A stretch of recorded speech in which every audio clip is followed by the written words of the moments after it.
Ever wonder how your computer, your phone, and pretty much everything else with a screen manages to talk to each other? I mean, we're talking a constant, global conversation with billions of data packets flying around every single second. So how in the world does that all work without turning into total chaos? Well, let's get into it. And that right there, that's the big question, isn't it? In this gigantic digital world, sending a single piece of data seems like an impossible task. How does it not just get lost in the noise? The answer, it turns out, is actually pretty elegant. Computers have different ways of talking, and they pick the right one depending on who they need to reach. To really wrap our heads around this, we're going to use this simple analogy. Because at its heart, a computer network really isn't all that different from a human conversation. Okay, so imagine you're at a big, crowded party. You've got options, right?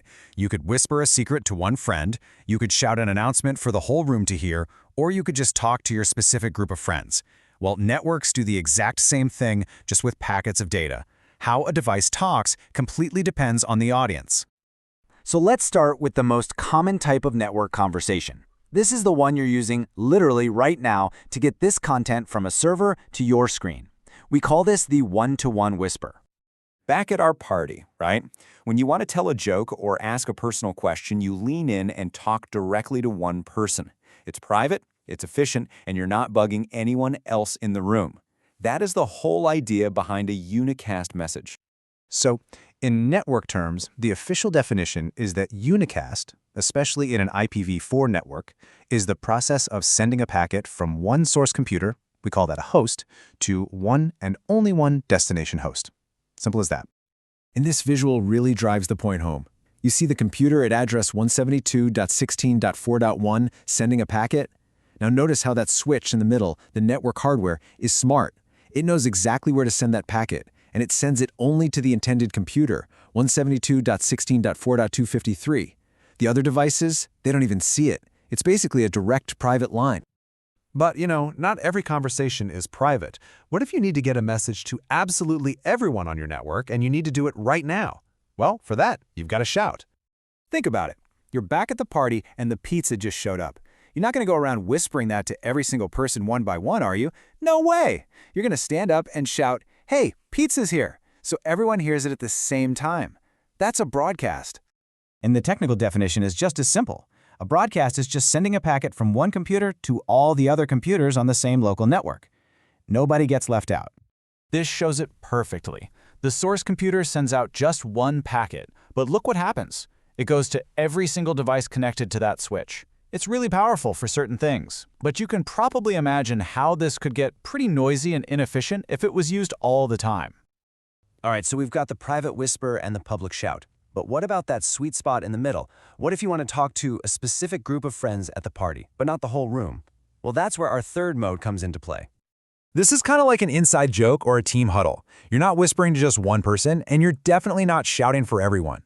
You're just talking at a normal volume, and only the people in your group, the ones who are actually listening for it, pay any attention. Everyone else just tunes it out.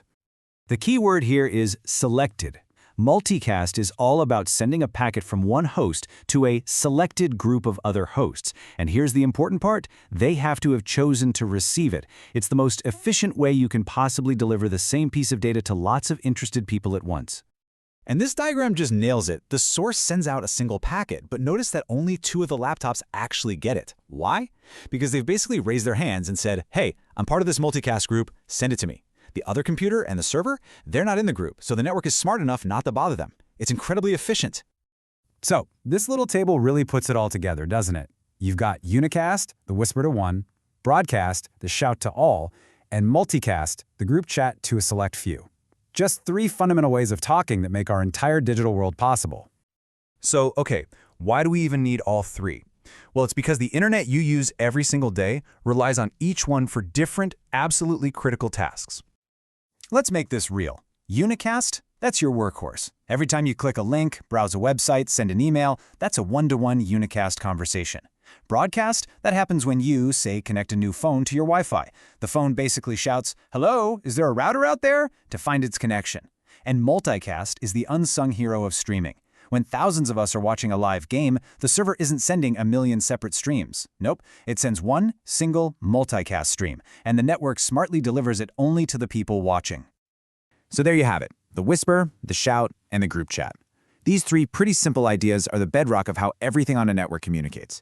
They built everything we use today, from email to global live streaming. So the big question is, as we keep connecting everything from smart cities to virtual reality, what kind of incredible new conversations are these fundamental tools going to make possible next?